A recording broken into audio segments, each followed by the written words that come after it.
Attendant of every dimly lit room, smoke in the air where the light's shining through. Burnt up aluminum, bonded destroys, balled up like tissues and thrown in the closet. For all of the tar and their faint residue, delivered the antidote straight into you. They still haunt me and taunt me and tell me I'm crazy, but life's barely started and I'm still a baby. Ooh, life's barely started and I'm still a baby. I'm still a baby, yeah. I've been up sparking. I've been sparking. I've been up sparking. I've been sparking. I've been a target for tension and living, get dark in the tenements. When you whip above in the betterment, I put this all on my heritage. I'm carving my edifice. You back in your lies, acting surprised. I know that karma gon' let us in. I've been up eons, talking to peons, checking the market for sentiment. I think I know how to manage it. I think I know other candidates. I think I'm bored as I've ever been. 34 months on the hunt, I ain't drinking no soda or sedatives. I spin the planet from sediment, wipe it, you claiming the evidence. Flames may burn out our battered woods, mercilessly down to cinders with no lights and no country, no comfort, no postcard, no playbill, no. I will return to the earth singing salvation, salvation, salvation, whoa. Give thanks and sing praises, our place is home. Salvation, whoa. Why did you gram in the evidence? Whoa, whoa, whoa, whoa, whoa, whoa. Whoa, whoa, whoa, whoa, whoa, whoa. Whoa, whoa, whoa, whoa, whoa.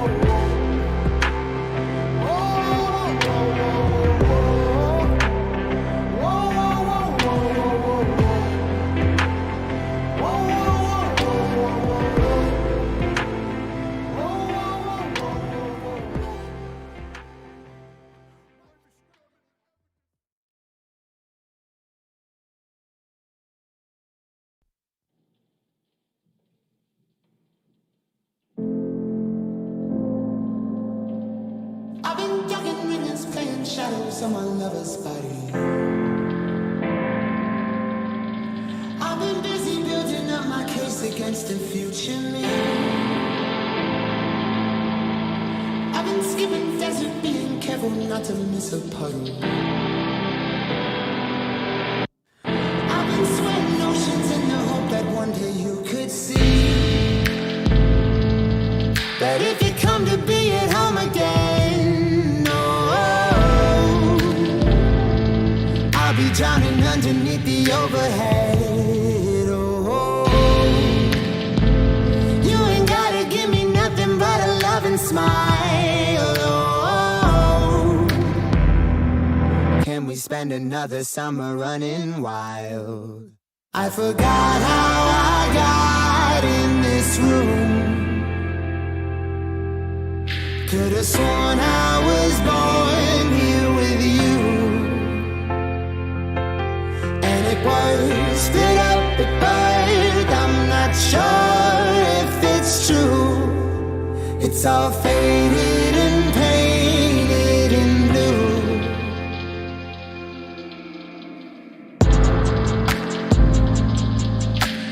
You've been crying rivers in a sickened form of terror. You've been staring circles in the dirt beneath your kicking feet. Instead of stepping down a terrace that we knew was heaven, you've been keeping hurt inside your body that belongs to me. But if you come to be at home again, I'll be drowning underneath the overhead. You ain't gotta think of me another night.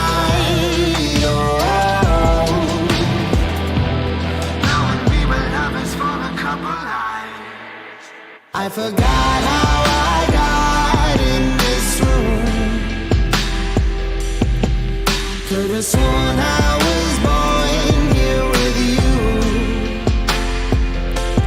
and it was get up, it burned. I'm not sure if it's true. It's all faded and painted in blue.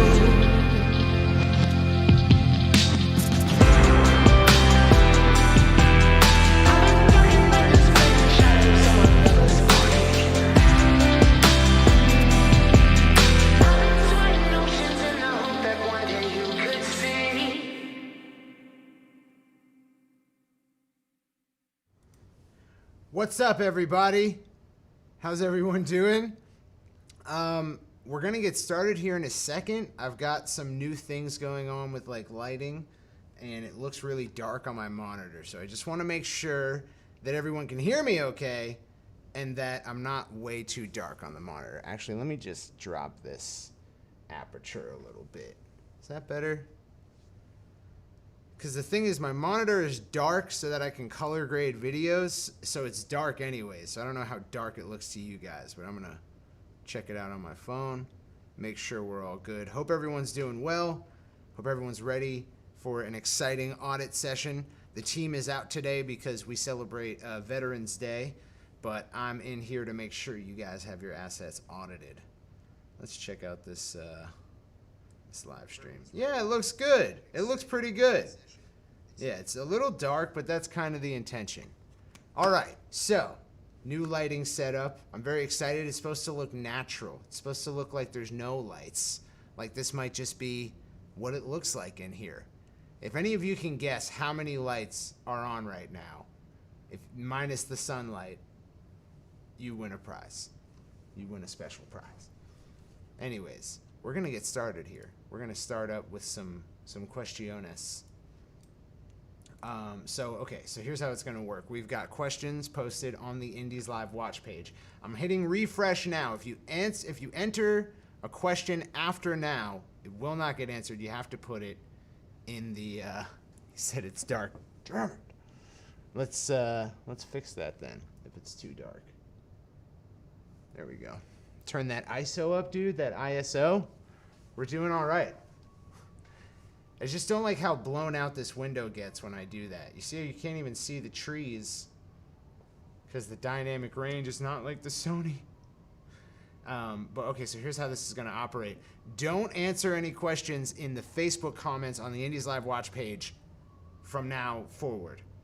And if you have another thing that you would like me to audit, but it's not in those comments, put it in the chat on Facebook or YouTube, and I will see it that way. And I will answer it after the Facebook questions. Give me 1 second. Perfect. All right, cool. So, first question. Here we go. Actually, let me add myself so I can still monitor myself.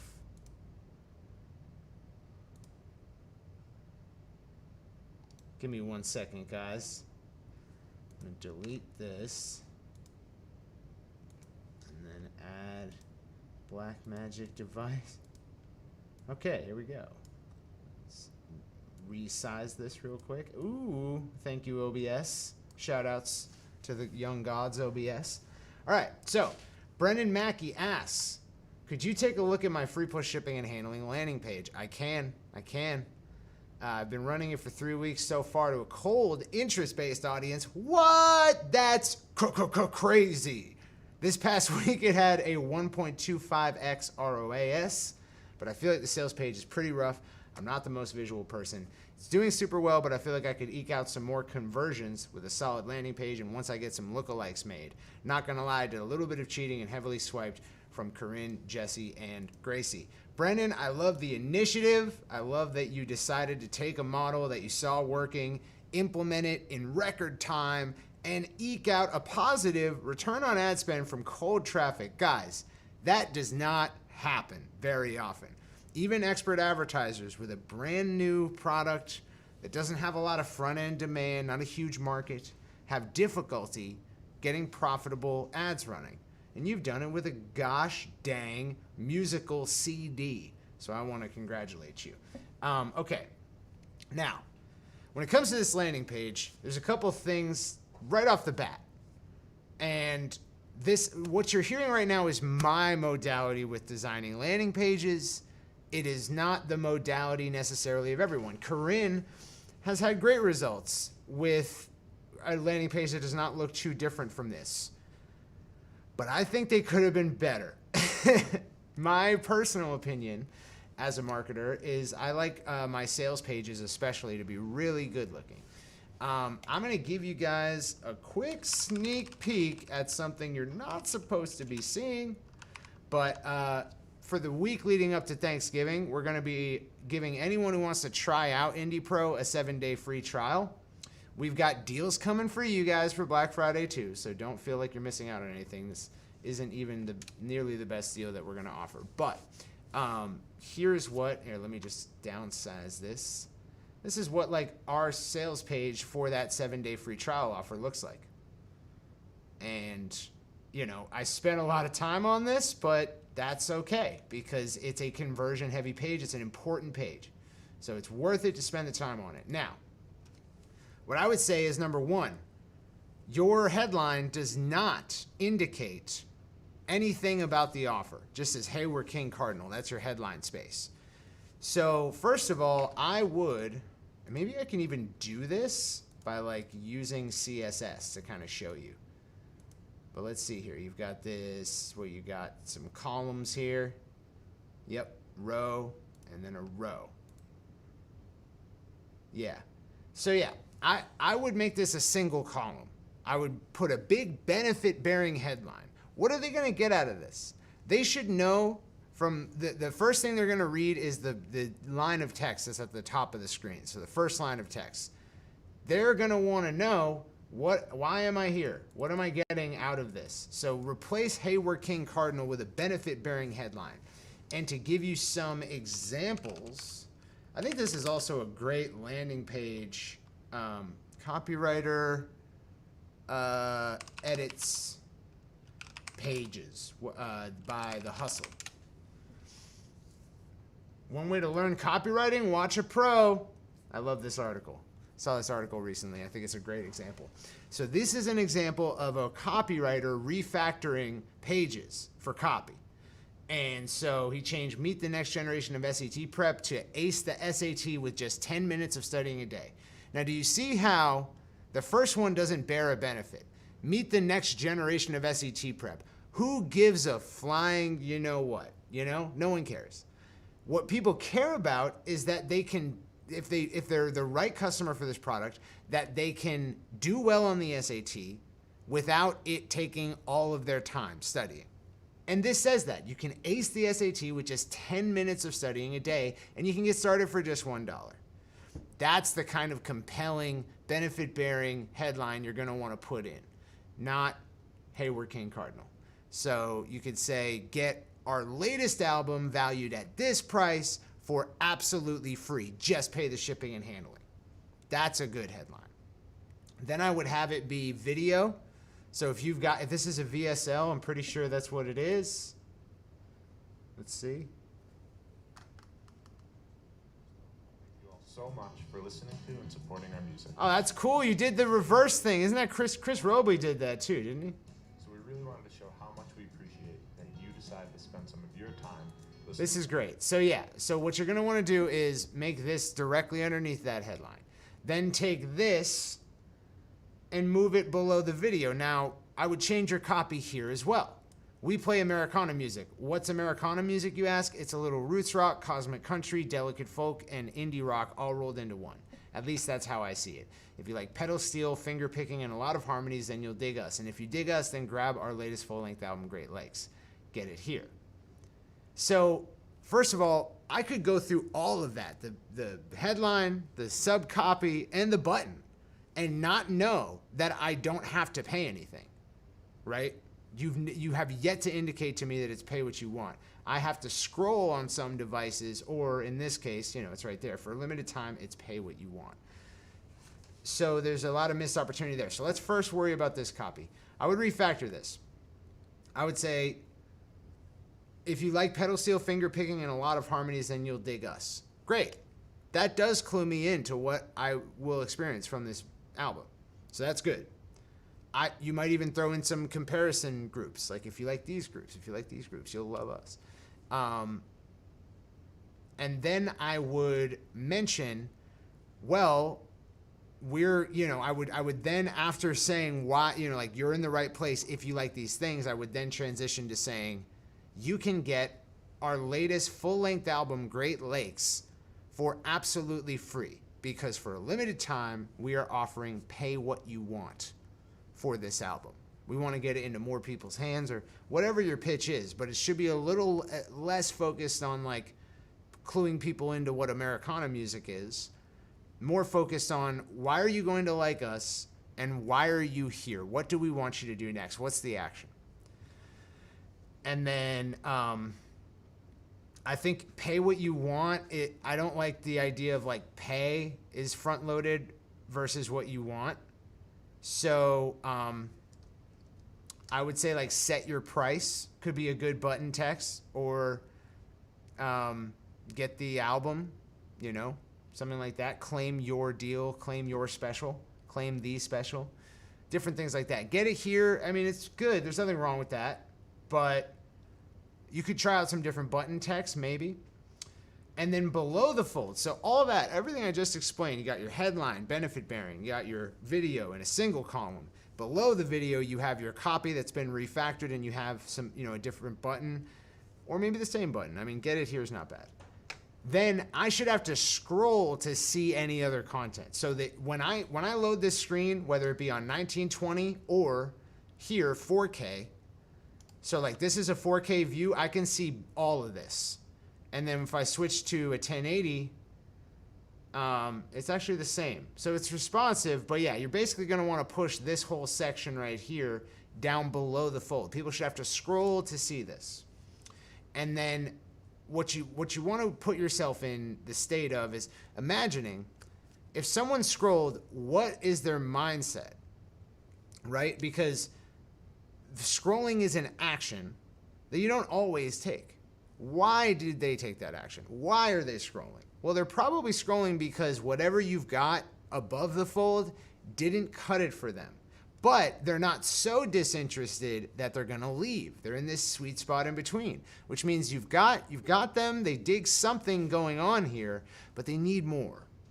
And so I like that, like in this instance, you do kind of have that flow because you're revealing that it's pay what you want, even if it's $0. But I would put that up front and center because that's very compelling.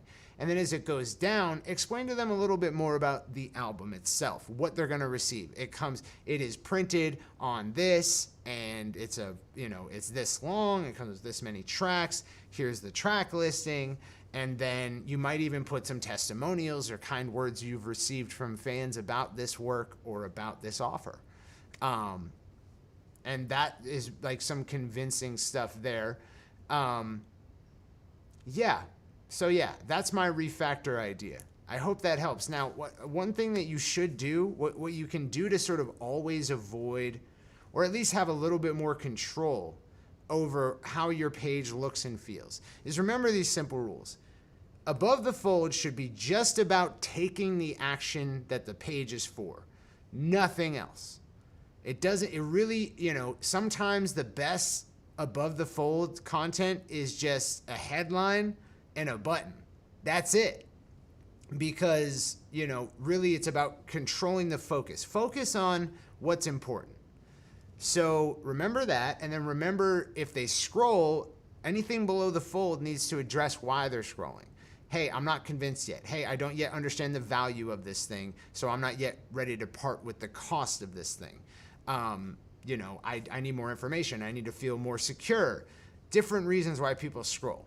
But it means they're not convinced, but not so disinterested that they're going to leave. Remember these rules. And then remember visual hierarchy. The things that should stand out at a cursory glance of your page should be the most important things. The button, the offer. These are the most important in the visual hierarchy. So they should take visual precedence. Everything else, you order it in terms of how important it is to the purpose of this page. And then what you can really do to help yourself out is whenever you're doing you know, landing page design, create a wireframe first. So first list out your headline for this offer, whatever you're offering. List out any additional copy to describe the offer. Make a list of the features and the benefits of the offer. So the features are, it comes in a digipack sleeve.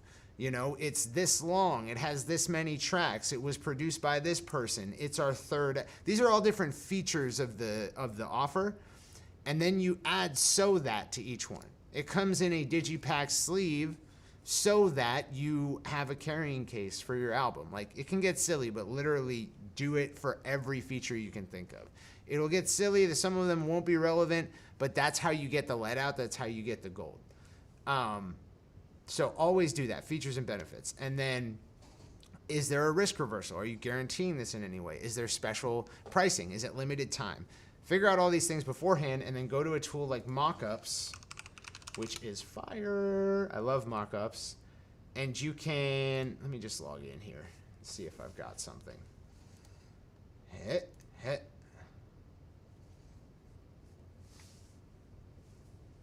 Yeah. Well, Mockups allows you to create wireframes, and it has a bunch of different like little like icons and different elements that you can use to create your wireframe, and that allows you to basically create your page visually before you go to build it. And I hope that that helps you out in the future. So you can take, you know, you can figure out your above the fold, start placing the elements that we listed out: features, benefits, headline, videos, guarantees, images, testimonials, all the different things that you've gathered for your page. You can start placing them in this wireframe. Then when you go to your builder, you're doing your best to emulate something that you already like, instead of having no plan and just trying your best to create something that you don't hate. Does that make sense? So yeah, make something really good like this, and also source inspo. Go to digitalmarketer.com, go to some marketing focused website and look at their landing pages. Go to Apple, go, you know, any business online, go there and start sampling around, looking at landing pages, opt-in pages, sales pages, and finding stuff you like, and then just steal it, man. So I hope that that helps, and I hope that these changes lift your ROAS. If I were to think of things that are hurting your ROAS, number one is like the most prevalent text outside of the button tells me nothing about why I'm here. So fix that, and that'll probably give you some lift. If you get this stuff below the fold, that'll give you some lift. If you add the pricing model to make it obvious as soon as I land on the page that I don't have to pay anything here, then that'll give you some revenue lift, I imagine. And let's just, for shits and gigs, make sure that you're good on mobile as well. Okay, so mobile, this is actually a great view, right? This is great, but if you fix that headline, it'll be even better. And I hope that that helps. All right, let's move on. Actually, I just need to tell Dukes that I'm in a live stream, this wacky guy. All right, cool. Moving on. Let's check the chat here. Key fill 2. No, you're wrong, TJ. It's not 2 lights. Guess again. Get access to this video later. Hey, Silent You, yes. Not only do you have access to this video later, you have access to every Indies Live that's ever been recorded. Next year, we're hoping to codify them in a way that's searchable so that you can look through past Indies Live for answers to your questions. But, you know, until then, there's another Indies Live every Wednesday. So you always have access to answers to your questions, and they're always stored in your Indies Live library. So you have access to them always. Okay, let's move on to the next questiones. How's everybody doing, by the way? I hope everyone's well. Let's see what we got here. Okay. Peter Levinson, hey, I'd love to get feedback on my FanFinder ads. It's doing way better on IG, 60-second version. Links to both. Thanks. All right, let's take a look.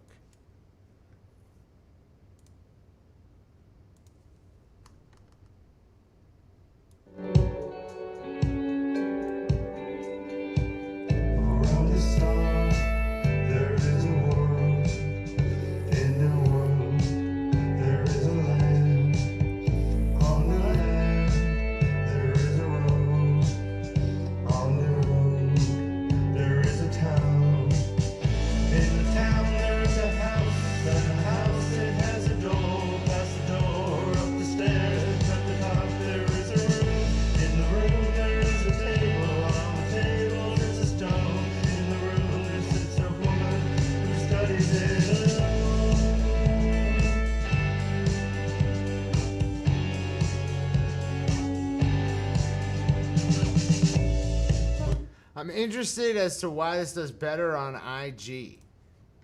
Let's check it out. Why is that going all fast? What the heck? Oh, God. All right, well, it's acting super weird on IG for me. But that's probably just for me.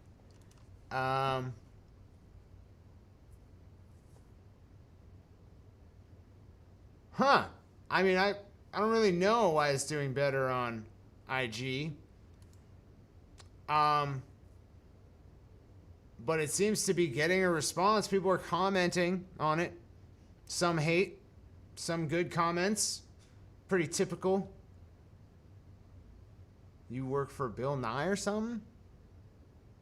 It was a good joke. Okay. Got you. Yeah, I mean, it seems to be doing pretty good. I mean, for me, it veers a little bit on the side of not really the intention of FanFinder. You know, you break out a guitar about halfway through, and that's great. But it's, you know, it is based on these pictures that you're showing, these illustrations. Instead of being based on your performance of this song. And, you know, the challenge that you face on social media is that, like, I think the main challenge we all face as artists, especially on social media, is that they're detached from the immediacy of the experience. Meaning, you know, even if you put a mediocre piano player in a room in front of people, it is so much, it will wow you more than if you listen to, like, a maestro piano player on a recording for some reason. And there's a suspension of disbelief there. But when we hear something on a track or in a video, it's confined to, you know, it's confined to this space in which we imagine everything's been done to it. It's no longer impressive because it's tucked away in this box that we have for, like, recorded media. Whereas if we saw it live, we'd probably be far more enamored or impressed than we usually are when we encounter it online or through headphones or whatever.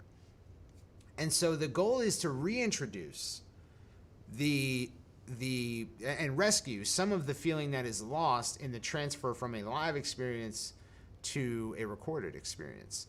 And I think that that's traditionally what's done best for FanFinders. I think that you might get some gains if you try to create a performance-based video. But yeah, that's kind of my only advice there, and I hope that helps. Ewan McGee asks, hello, oh wait, let me screen share this. Ewan McGee asks, hello Kyle, trying to get started with FanFinder, but I have an issue with business and ad manager. I think I might already have a business and ad manager account from an old page I had on which I used to run adverts, but I'm not sure. When I go to business.facebook.com, it redirects me to business.facebook.com/latest/home, followed by some digits and letters. However, the interface looks nothing like the one you walk through. On the left, there's a panel with the title Facebook Business Suite, and when I manually enter the URL, it takes me out and into... Oh, you're working it out. Okay, so Ewan, one thing is that, like, Facebook is in the process, has been for several months. Sorry, let me go back to my screen. Facebook is in the process and has been for several months of completely changing how Business Manager works.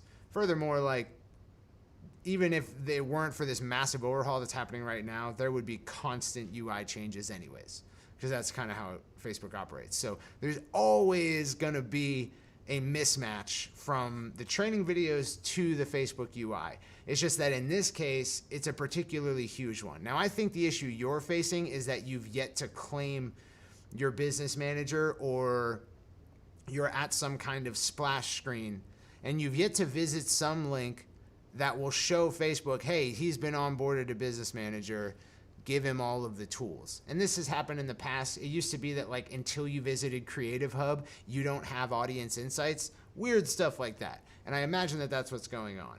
But you should know that all of the training screen captures are going to need to be updated in 2021 when Facebook finally rolls out to all users the brand new Business Manager UI, which it's going to be a change on the level of Facebook used to have Ads Manager, and then Power Editor. Ads Manager was like the easy does it. We'll walk you through step by step how to set up your campaign. Power Editor was for power users. It was like, you don't need any help here. Just, copy, paste, change anything you want, and then publish it all as like one big massive sweep of changes. And Power Editor was sick, and then they removed Power Editor and merged it with Ads Manager. And this change coming up is on the level of that. It's going to completely change how we set up ads. And so when it does roll out, I don't have it in my ad account yet, but when it does roll out, we will be updating a lot of the trainings, at least the screen captures in those trainings and any kind of conflicts with the setup. Generally though, even after this UI change, I think it'll be easy to figure out even if you didn't have updated screens, but we're definitely gonna provide them. Okay, moving on. Soren, what's up, dude? Not sure I can join the live session. Soren is a longtime indie. He was a client of our IndieX agency. The guy he gets it. He's got it figured out. He's smart AF. So shout outs. Soren says, hi Kyle, not sure I can join the live session, but wondering if you could address this. I'm finally moving over to Drip from MailChimp. I know you guys have been doing this. We've done this actually. I have about 11,000 active subs and 7,000 unsubs connected to my WooCommerce shop. Anything I should be aware of when migrating? I'm thinking import list using the Drip import tool and then sync the shop and then set up all the automations, etc. Does it make sense to also import the unsubscribed emails? Not sure if I pay for those in Drip. Any other advice? I gotta be honest with you, I don't know. I don't think I know the answers to any of those questions. I would say don't set up your automations until you migrate. So I would say, yeah, it's hard. Basically, anyone who's not in an automation, you migrate them first and then you set up all your automations and connect Shopify. And then you migrate everyone else as they're finishing their automations so that they don't miss emails. But you migrate them and then turn on automations. Because when you're building the automations in Drip, it's a little bit different than MailChimp. There's more flexibility. But what I'm worried about is when you go to sync your what is it, WooCommerce? Yeah, when you go to sync WooCommerce, it might migrate a bunch of tag information that you weren't intending. So it might trigger automations you've got running without you intending it to once you connect WooCommerce. I don't really know how that works out. I know that was we tried to connect ThriveCart and we got a bunch of junk fields. And if you've got automations set up that are based on this or that changeable field, then you might end up in a situation where you're triggering a shitload of automations you didn't intend to. So one thing I would say is Corinne has a hot seat, I believe on Monday. Let me check our hot seat schedule. Corinne has hot seat on, oh, what the heck? Okay, well, Corinne should have a hot seat next week. I believe she will. And if she does, she can answer your question in the Indie Pro group. She could go in depth on this, but she's not doing this audit session. I would ask the question next time you've got a moment with her. I will totally let you know when she has a hot seat and she can address it in the Indie Pro group. I would tag Gracie and be like, hey, Gracie, I would like an answer from Corinne on this. Tag Gracie in the Indie Pro group. Say, hey, Gracie, I'd like Corinne's opinion on this, but, only when her next hot seat comes up. And then Gracie will flag it and make sure that Corinne is aware of it when she goes to do hot seat. And she can give you the full rundown on Drip-related stuff. She did all the migration. So I hope that helps, Soren. I'm sorry I couldn't be more helpful. Moving on. What do we got? J.R. Noble, I'm in the middle of running a home studio bundle prize giveaway using Gleam.io to gain more subscribers. I've already gained about 250 new subscribers in 2 days with an average cost per click of 0.29 or cost per conversion. Not sure there. Giveaway link. Any suggestions on nurture sequence to build a relationship and move them to customers? I'm a producer selling hip-hop/R&B beats to artists, and the one thing I've had trouble with is getting engagement through email. I have a nurture sequence where I attempt to evoke a response by sharing a quick relevant story, and as a question they can respond to but haven't had much engagement. After the nurture sequence, I send them through a sales sequence which doesn't get sales, and I'm certain that's because they haven't engaged during the nurture stage. All right. I'll open your giveaway, but let's talk about this first before I look at it. Well, you could be getting better. You could be getting better than this. Like this, I mean, this has all the information, but it's just a little bit disparately displayed. It's a little bit visually striking. I don't know what to pay attention to because there's no color theme going on here. So you've got almost every color in the spectrum represented here, and my eyes don't know what I'm supposed to look at. What button am I supposed to click? I don't even know how to enter. I do not know how. Oh, log in. Okay, so yeah, there's a visual. I would redesign this page if possible. But that said, people are opting in for a $450 home studio bundle giveaway. Okay? What you've done is you've separated out, okay, these are people who would be interested in something like that. So either they're musicians or they're opportunists, which they could be either. You do not know. You're going out to cold traffic. So they could be musicians who actually need it and are serious about their career. They could be the 95% of musicians who aren't very serious about their career, which you don't want because they're not going to pay for production. They don't see the value in it. Or they could just be opportunists looking to get a free prize and then sell it on eBay. And so your prize is probably the main reason people don't engage with your nurturing sequence. It's the prize.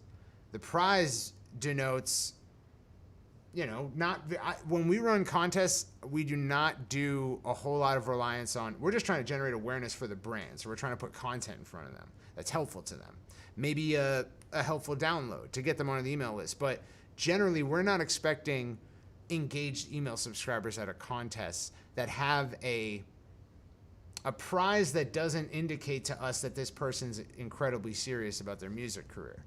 You know, some gear does do that. Some gear, like, you know, nobody who's not serious about their music career knows what it is or why they would use it, right? Or how valuable it is. But this is not that. It's a microphone and an interface, pretty recognizable set of products. And it's going to invite some junk. And that's just the facts. In your email marketing for musicians training, we have the whole setup on how to run a business like this. You know, it works for musicians, but it also works really well for businesses, which is what you basically are. So the problem here is that this is a bad lead magnet. A good lead magnet, and actually take the Grow Your Permission List training, because Jack will tell you exactly what makes a great lead magnet, what makes a great permission offer. And then the email marketing for musicians training will teach you how to do an E-series, an engagement series. And one of the main issues here, it probably is that you're not delivering people some value they asked for. You're having a conversation with them unsolicited after you offered them a free giveaway.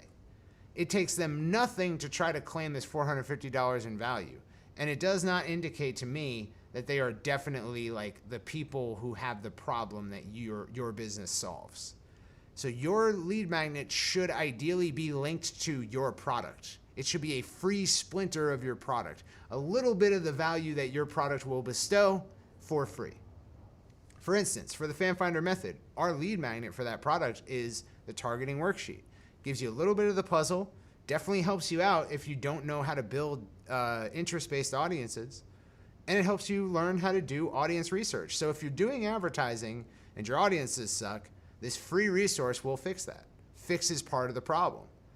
And you wouldn't take it if you didn't have that problem. If you're not advertising or wondering how to advertise better, you don't have that problem. So it's the offer itself is targeting. And that's kind of what the problem you got going on here. Plus, don't think nurturing sequence. Think E-series. An E-series leads a free offer to a paid offer. It goes from permission to affirmation. That's what an E-series does. And I know that nurturing is between permission and affirmation, but think in these terms when you're talking email. E-series, engagement series, goes from permission offer to affirmation offer. Now, an affirmation offer should be low dollar, heavily related to the free offer they came in on. And that's all you need. It needs to be valuable, very easy to purchase, very low price, below $20, and it should be heavily related to the problem. It should solve more of the problem that your free offer solves. and I hope that that helps. And I guarantee you, if you go and because your first email in your e-series is, hey, here's the thing you asked for. Now, as a bonus, I'm going to give you some more content or whatever. You might have an i-series there, but here's the thing you asked for. Use it, love it, it's awesome, and I'll talk to you soon. And then a few days later, you just follow up and you say, did you use this thing? Did you get value out of it? Which is, as you can see, makes common sense based on what we're talking about, right? We want to give them some of the value they're going to get out of your paid offer to show them that you can help them by actually helping them first. So you follow up a few days after you've given them an opportunity to get that help, and you say, was this helpful, right? And if yes, great. I want to make you a limited time offer. I want to make you a limited time offer. You can get special pricing on this product, which solves more of that problem. It's an even better solution, or it's a bigger solution, or it's a more comprehensive solution, or it takes you further of the way, you know? And you maybe send them a couple more follow-ups that say like, hey, this is a limited time offer. I obviously can't afford to offer some of my main products at a discount to everyone forever. So I'm going to have to close this out for you in the next couple of days. And maybe you send them a final notice. And that's an e-series, and it will do wonders for you. It works for musicians, works for businesses. It was built for businesses. And then an A-series is the same thing, except it connects a purchase to a higher purchase, or affirmation to ascension. That's an A-series. A little bit different because you're addressing someone who just bought something, and you definitely don't want to be like, hey, you just bought this, but forget about that. You need this. That would be whack, right? So it has to make narrative sense in terms of the journey of the customer. And I hope that all that jibber jabber made sense and helps you out. All right. Greg Freeman, I think you've already seen my fan finder here. I believe I have, Greg. Is it you, piano? Yes. And the Guitar Hero. This is so awesome, dude. Yes. Okay. I just did an online stream concert. I think there are 3 good fan finder videos in that set, 2 originals and a cover. Do I run traffic to those 3 videos just to people who saw my first fan finder, or do I run to my original target audiences, and then anyone who watches 75% of one of those can get sent a link to the entire set? I dig that. I think it's a cool opt-in offer to be like, hey, I do this, here's me doing it.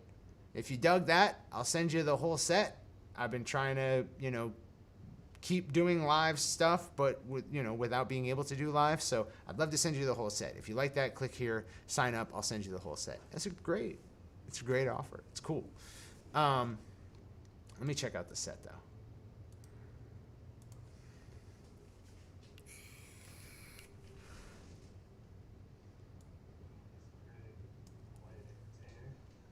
I'm here with the Quiet Entertainer Orchestra, the band. That's awesome. Love playing with these guys. We had percussion already.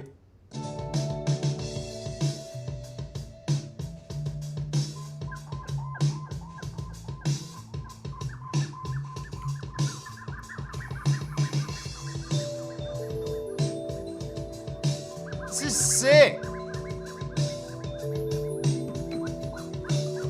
Dude, that's ill, dude. Obviously I can't play the whole thing, but that's amazing. I think that's super dope. Okay. Juliet said it has visuals playing during the songs. I have versions of this without the visuals playing to make it more look like a Zoom call. Will that work better as Fan Finder? I figured it might. I think there are some opportunities to try out different ways of editing it. Maybe one camera at a time. Maybe all cameras in an even split screen. Or maybe a combination of both. We don't know. Maybe some animation. We don't know. Just, I would get playful with the editing if you have the ability to, maybe bounce out a couple different versions and try them against each other, because you never know. And certainly this is going to be a more prevalent concern. Something we're going to have to test in the age of COVID is, are Zoom call looking things something that audiences are starting to ignore? Is it something that audiences are starting to turn away from?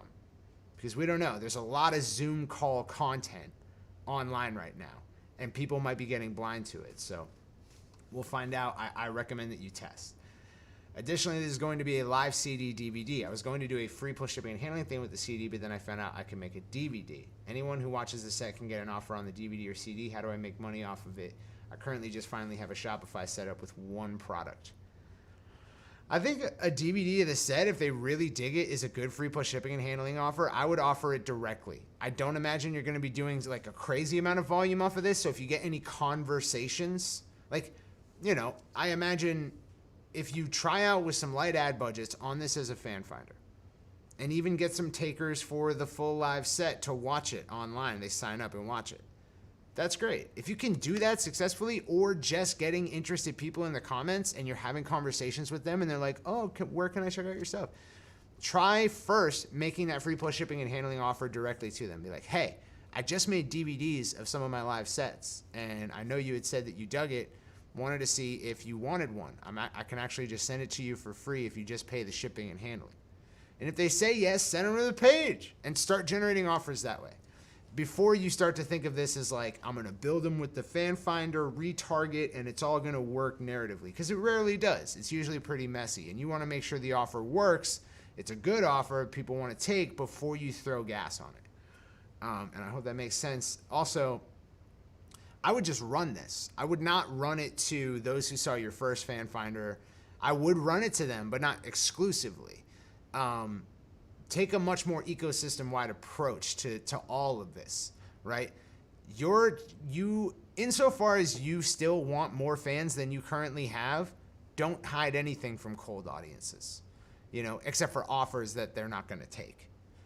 If there's content to be shown to an audience and you still want more fans in your fan base and you have time to work on building more fans, show your ads to cold audiences as well.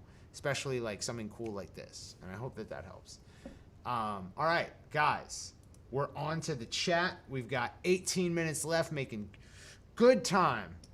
TJ still hasn't gotten it. He was wrong about the 2 lights. He doesn't know how many lights there are. Actually, it's looking a little bit saucy right now. I just gave away 1 light. So yeah, let's see here.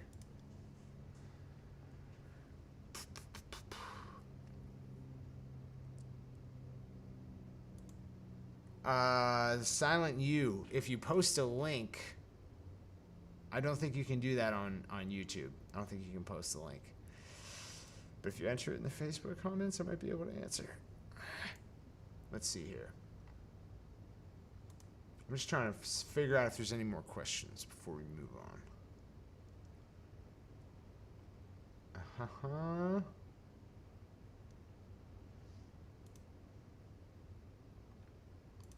Let's see here.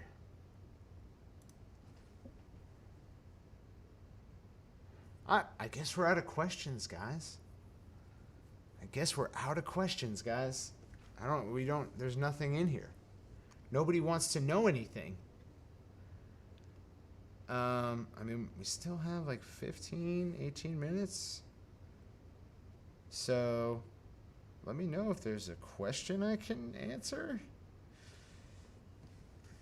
Maybe I'll just search the Indies group for questions to answer.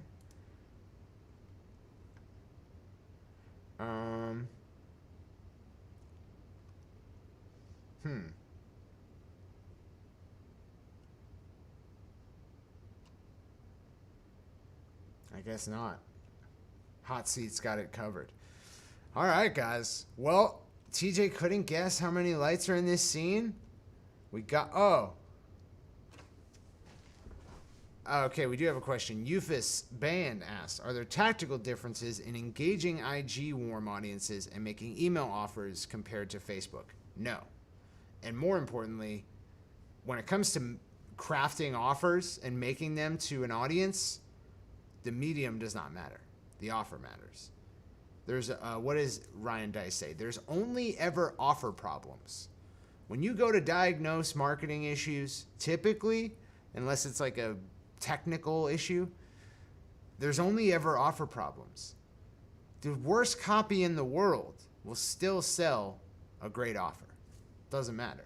So, yeah, usually people have offer problems. And from IG to Facebook to mail to email to direct mail to TV advertising, engaging warm audiences is not is not different across all of them. Alana said, I posted one. Where? Oh, here it is. Let's check it out, Alana. Hi, Circa. I made a fan finder last week. FF finder. I made a FF finder. That's hilarious. And I put captions on it.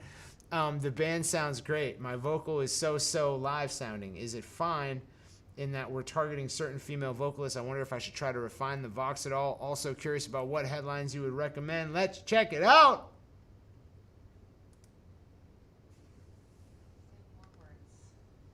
So we have Valentine's Day coming up in a couple months. Who knows what that's going to be like during a pandemic, but you know, everybody celebrates their love on the 14th. But I want to propose that on February 9th, that's a day that you reevaluate your relationship and consider breaking up. Everybody. It's like a global holiday. 2-9 forever. Is he really the one? Is she really the one? This song's called For Now, Sweetheart.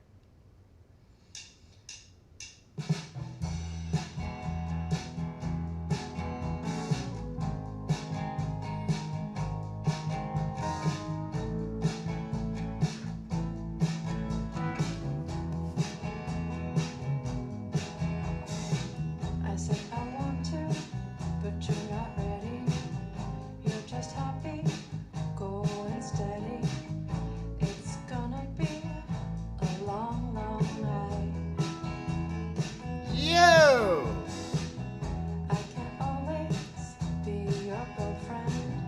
You can't always be my boyfriend. If a part of me is not who you are. You can be my for now, sweetheart. For now, come to an end. You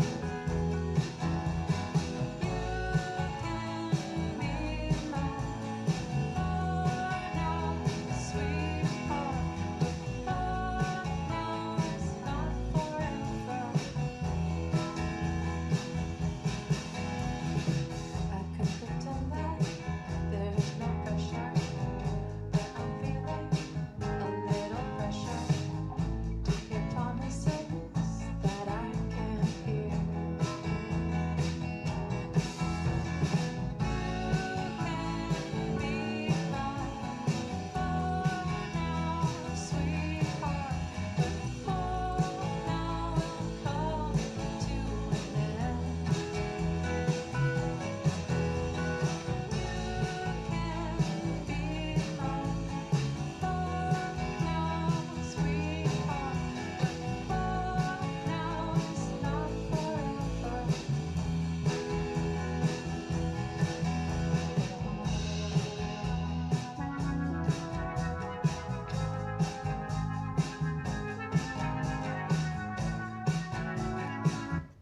This is fire. This is so dope. First of all, I would say if you're not targeting Kim Ya Dawson, you should be.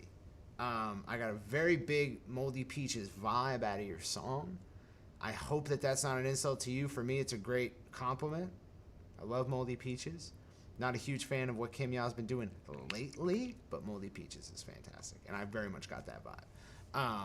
I love the intro. The intro is like funny, and it got a little bit of nervous energy, but like it's cute, it's cool. Like it sets the vibe, and the camera comes in, you know, nice and drifty and floaty. So I think you've got enough motion there. The only tweak that I would run both. I would, like you said, skip to 50. I would try one where it just starts with the song. Maybe just you saying, is he really the one? Is she really the one? And then starting. And then try another one with the full intro. But for the one with the full intro, I would, in like a cool font that takes up sort of like the whole screen in like white lettering or white, just like maybe like a hand-drawn font or like a painted font. Kind of flash the words that you're saying at certain points. And I'll kind of tell you what I mean. I'm going to say more words. So maybe even right there.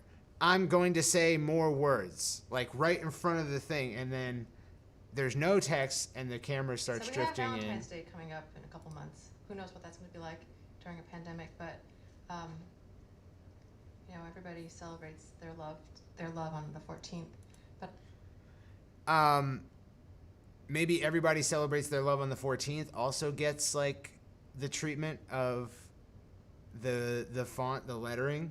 But I want to propose that on February 9th, that's a day that you reevaluate your relationship and consider breaking up.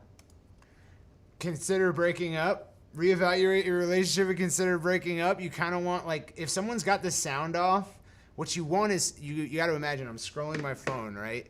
And, like, I'm just looking for content, looking for something to break the monotony of what is essentially a meaningless life, a meaningless existence that we all live. and then, like, I see, like, a camera in, like, things that pique my interest. Cool amps, little studio setting.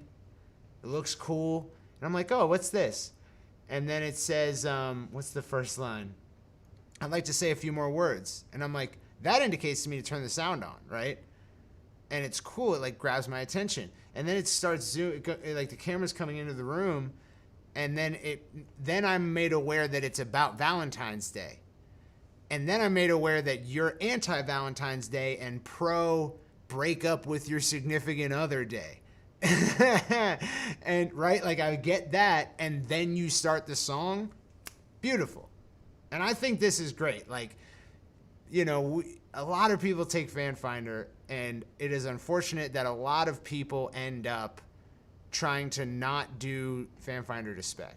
And seeing this nice ass camera on a gimbal with motion, with a live performance, you really did it. And you had this cool intro to it, and it's a cool song. So it just warms my heart to see, like, yes, that's what we're talking about, you know? I think it should do well. Those are my only tweaks. I would run both. For headlines, my first, like, and hopefully this is not, like, obvious. Hopefully this is helpful in some way, but, like, you have to do, like, anti-Valentine's Day headlines, right? You have to say, like, you know, Valentine's Day is for idiots or something like that, you know, or just like, what is it, February 9th, 2/9, anti-Valentine's Day, consider breaking up with your lover.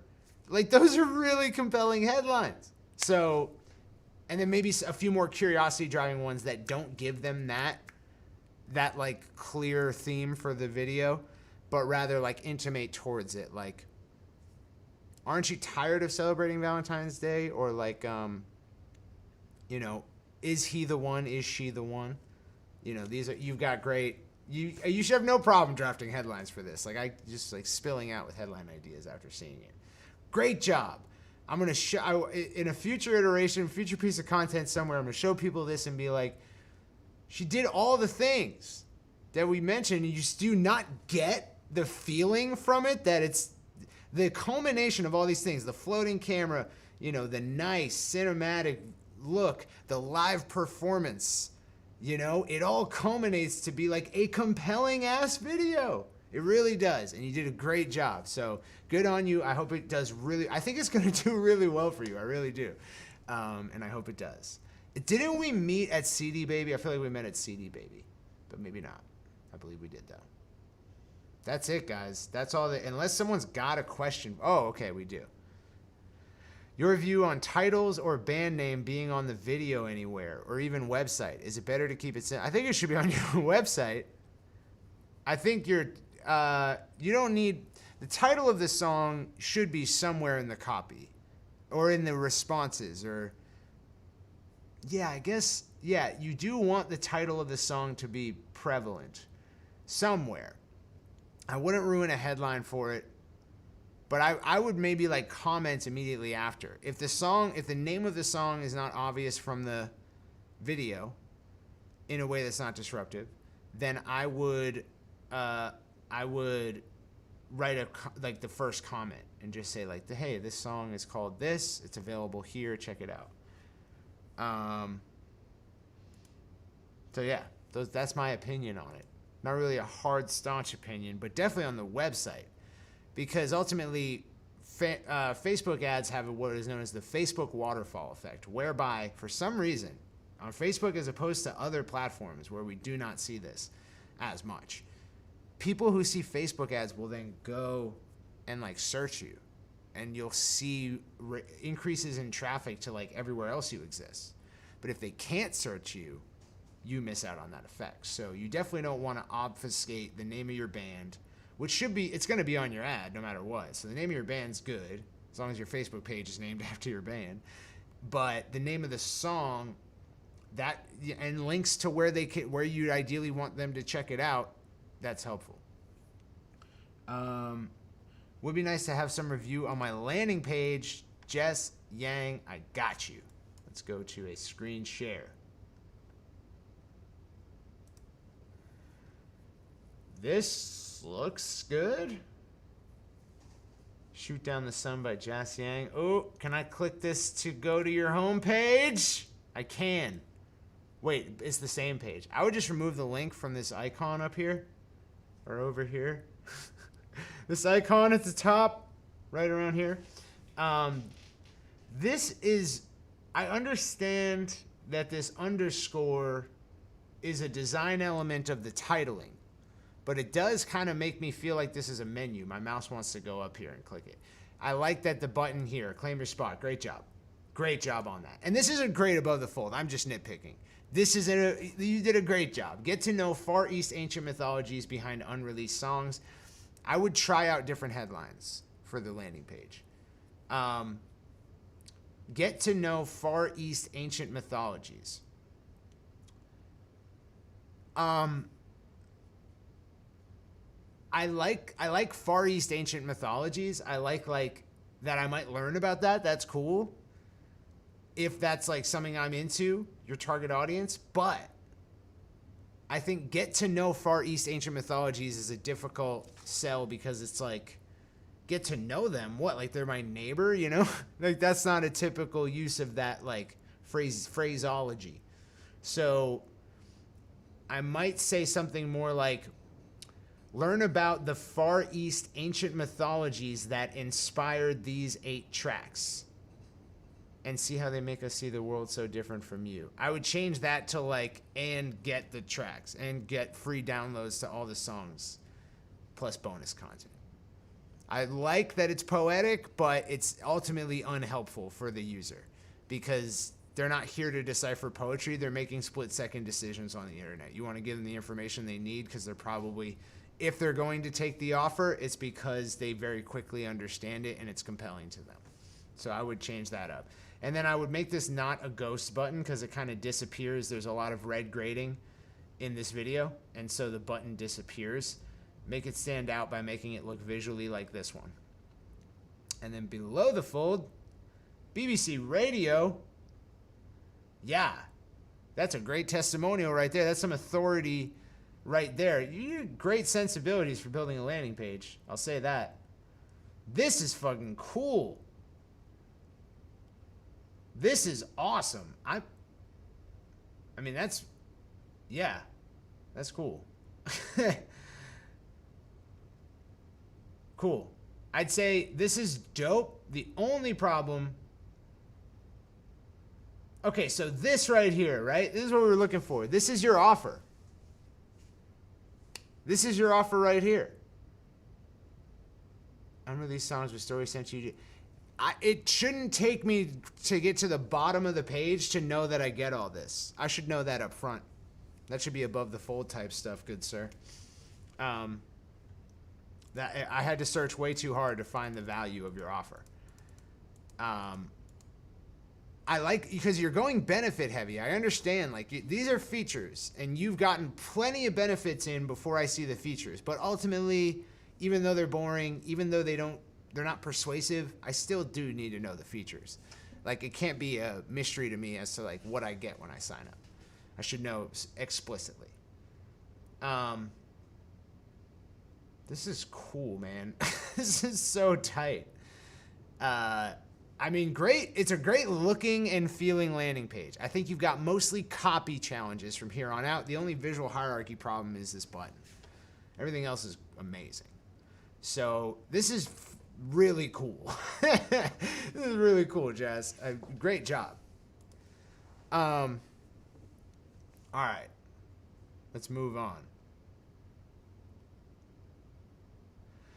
Oh, titles on the video? I mean, definitely not like a long intro with a title sequence. For sure not that. But there are ways to eke in the title. And you could be like, you know, it could be like a upper right thirds like thing that fades in. That's like stream now on Spotify with like the quotes and the song name. Could be as easy as that. Because that's not going to corrupt someone's attention once they're past that barrier of IDGAF. Like you stop their scroll, they're paying attention, they're invested. I don't think that's going to bother them that much. I prefer a comment below the video because that also elicits engagement. People know, oh, this guy's talking in the comments, like he's in here. Lauren, all right, let's go back to screen share real quick. But first, yes, Alana, we did meet at CD Baby. I remember you came up to the table. It's so cool. So cool to see you back here, you know, almost over a year later, and you've done this incredible video. That's awesome. It's so cool. There's nothing cooler than that. That's so sick. All right, Lauren asks, hey, Circa, firstly, I love your work videos. Thank you so much, Lauren. My question is, which landing page service is your favorite? ToneDen's campaigns work really well, but aside from their custom conversion, I can replicate anything else. I have complicated opinions about this, but I liked ClickFunnels. I really liked ClickFunnels for building landing pages because I didn't know anything about design, but they at least put me on rails. Like the designs that you're forced to sort of tip towards in ClickFunnels, they're not the most artistic things, but they're not going to not work. You know, they're not going to not work because they aren't persuasive enough. It's all arranged to be persuasive. The default sizing on everything is huge. The button colors are all like contrasty. Like there's just so much that goes into just make sure people can understand what your offer is and like they know how to take an action. So I really like ClickFunnels, but I also love now Thrive Architect. Thrive Architect is like, I mean, it's the last thing I'll design landing pages in ever because we're getting close. I was actually just checking in on the developers, but guys, we have a development team now building our new website. We actually ended up hiring 2 different people and a supervisor for them just to update our website because it's been like this massive project. But once this new website launches, maybe in December, that's what we're all hoping for, fingers crossed, I won't be designing landing pages anymore. We have our designer who's going to design the sales pages and landing pages and all that. He'll hand it off to the development team and I won't ever touch it. Thrive Architect is the last thing I'll build landing pages in, and it's great. I love building landing pages in Thrive Architect. The ToneDen guys are really cool and nice, and I dig them. But, and then their lasso feature is like, that's great. Social unlocks, you know, like that's something that's actually hard to make yourself. It's not straightforward, and they've done it for you, and I think it's free. So they're awesome, but I don't need them to run my ads, and I certainly don't need them to help me make landing pages. I need a tool that's meant for that. I'm not one to use ToneDen's ad management platform or their, and this is not just picking on ToneDen. This is like I wouldn't use MailChimp's landing pages. I wouldn't use Drip's landing pages. I wouldn't use anything to build landing pages outside of the stack that I'm using to build my website. No marketing company that does not understand development at these levels should be building my landing pages. And you can tell that by how much MailChimp's landing pages suck. So that's my opinion on that. Are there any current artists you can think of that we remind you of? Most we've advertised to recently have been pulling a much older audience, which is fine. Just trying to figure out younger audience pulling. Let's check it out. Let's check it out, guys. All right.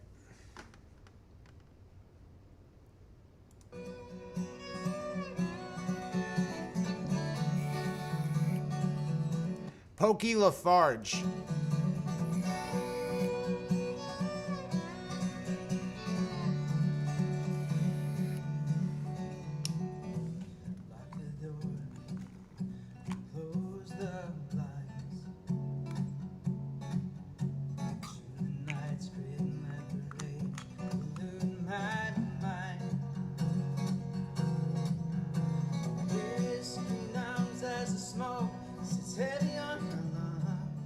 This fire, dude. These cold, dark eyes lay waste to the dawn. Okay, so you should target all the people that Ed Isola of the 502s is targeting. So like I would try out Avett Brothers, I would try out Mumford and Sons, I would try out the Head and the Heart or whatever, Iron and Wine, those kinds of people. And then I would also try out Pokey Lafarge, Pokeylafarge. But if you go to like Mumford and Sons or the Avett Brothers or Pokey Lafarge and you go to them on Spotify, you will find 20 more artists in their related artists section that also fit this vibe. And that should solve your targeting woes. And if it trends older, you can limit the upper range. You can, or separate them out and run them as a separate ad set with less budget. But if you don't want to, if you want younger people who are into this music, yeah, you might have to adjust your targeting to get that. And it's not so clear to me that that's what you actually want or why. But if you need to do it, you can do it. I hope that helps. All right, guys. Oh. Trends old. Okay. Dang, all the comments come in at the last second. Check out the Fan Finder video. I might be able to circle back around to that. Would you ever look over recurring content during these audits? Don't have any ads or landing pages that need looked at today. I would take a cursory, even like Fan Finder videos, I can't really look at, like, watch the whole thing. But I can take a cursory glance and advise based on what I am able to glean from it. So I hope that answers your question. I won't be able to fully audit your recurring content, like watch the whole thing and give you like an in-depth answer, but I will be able to like look at it and say like things about the copy, things about the visual aspect of it, things about how it's placed and all that. So yes. Frank just posted a YouTube video. I don't know if I'm gonna be able to get there. Let me just see what's up here. All right. Check out this YouTube video. And check out this Fan Finder. And then I am out of here. So let's go, Frank.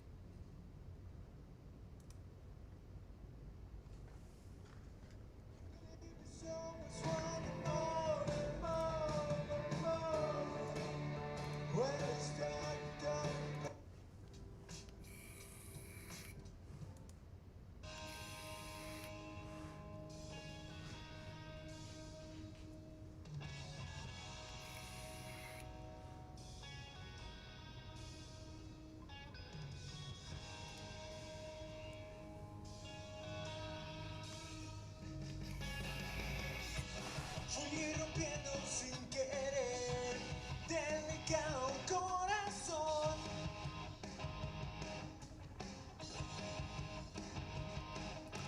All right, so what I ascertain is that this is a live stream that you did. I don't know if this is your recurring content. Oh, Silent You. You asked something in the chat up here, didn't you? Work on testing on FF. While I'm waiting for the result, I was already working on our live stream. Can you take a look and tell me my fatal mistakes for knowledge? Okay, so I think your mix could use some workshopping. I would get, and you could even like in your indie deals section, you have access to tons of like amazing mixing engineers, and I'm sure that they would give you like a low price quote for helping you dial in how this sounds. So they would take a look at your live stream, understand what you have in terms of gear, and then help you dial in the sound, because the mix is off. Like I know that there's backing tracks, and those are like kind of low, while your voice is like up close. There's no reverb, and just the mix needs work. I think the lights are super cool, or no, you're green screening out, you're keying out stuff. I don't know.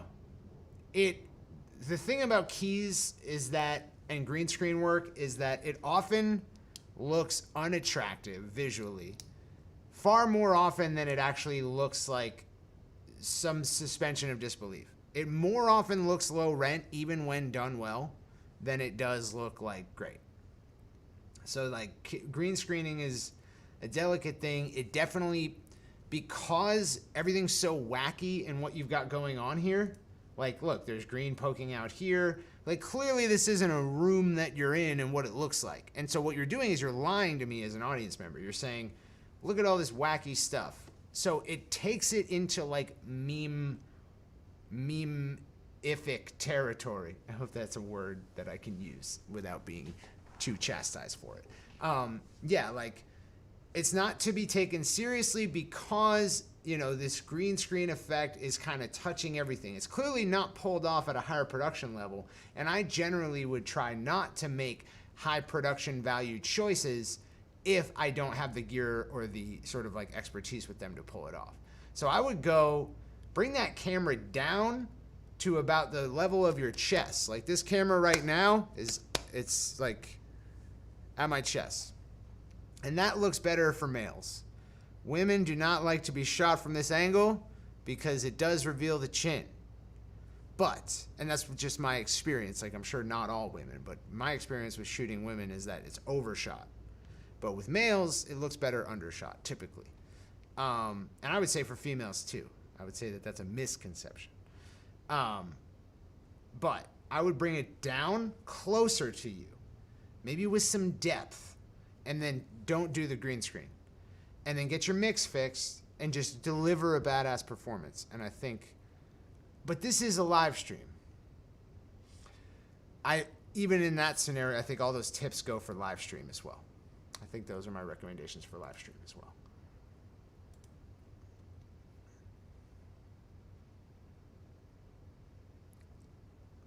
Already working on our live stream. Can you take a look and tell me my fatal mistakes? Yeah, got you. Yes, I think I've answered these questions. I hope I have to the best of my ability. I hope that makes sense. I hope you implement it, and I hope it does amazing things for you. What's usually a new angle? Not sure what you mean by that, but I will move on. Daryl. Hello.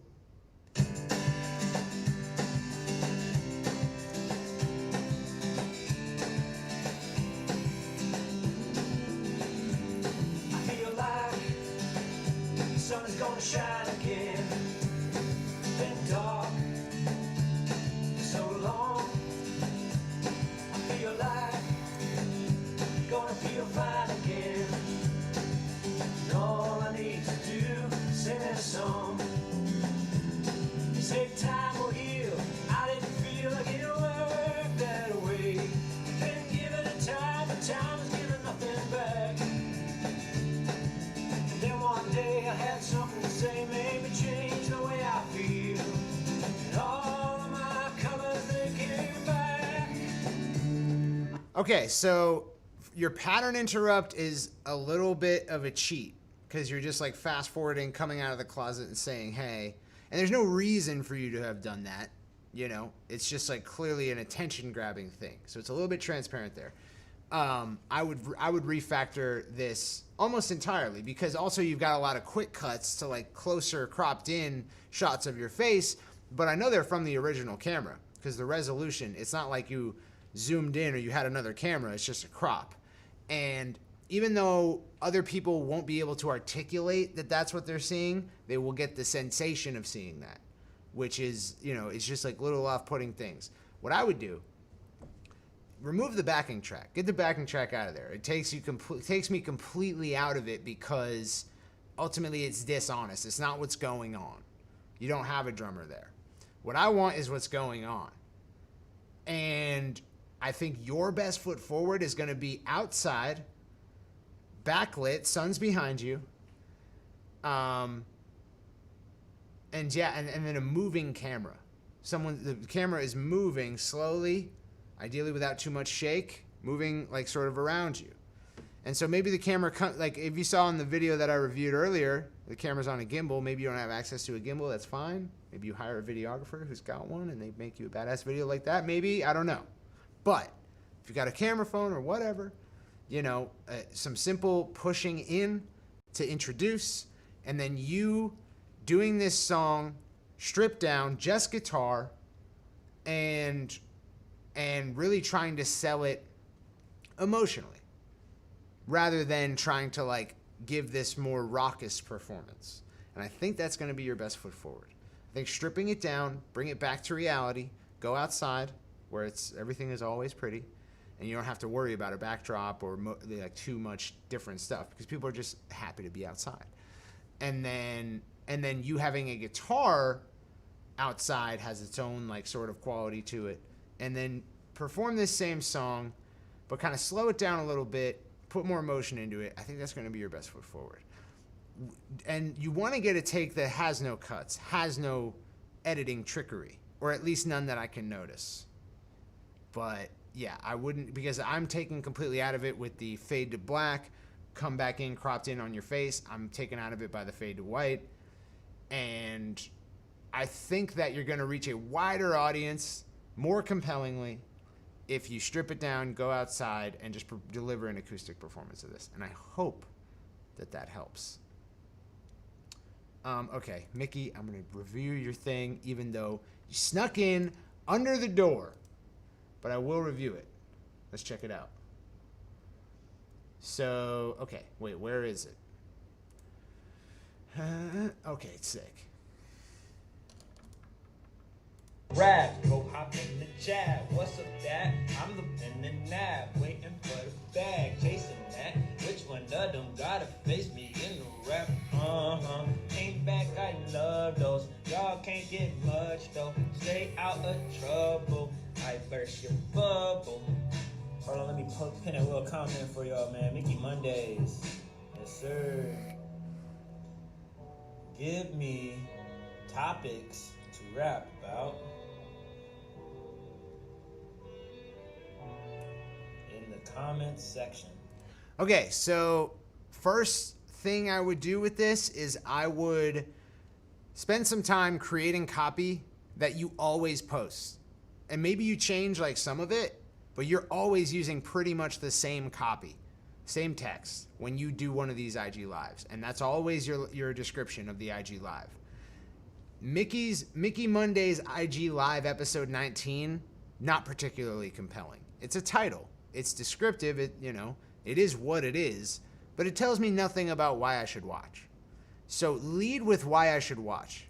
Assume that the text's first job is to convince me to continue watching and to get involved and invested.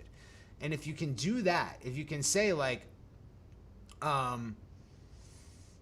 if you're going like if it's me, right, and I'm going local and I have mostly a local fan base, I would say like Orlando rapper is freestyling topics live. Drop a topic in the comments and I'll freestyle it, right? So like that copy that I just said takes no assumption that you even know who I am, right? It just completely assumes that you know nothing and I have to convince you to watch and interact. And then it gives you only the information you need about what's going on and nothing else. And I think that's going to be your best foot forward. Your best foot forward is going to be explain to them what's going on, because really you're not here. You're here to get cursory glances to turn into engagement. So you don't have these people yet. They might have seen some of your content, but otherwise they're tangentially connected to you. So get them involved. Start it off with, here's what's going on. I'm freestyling any topic that you drop in the comments below. Leave a topic and I'll freestyle about it. Boom. Then, under that, school them to the program, right? I do this every Monday. This is actually the 20th one. And if you follow my page and come back every Monday, I'll always be here for you.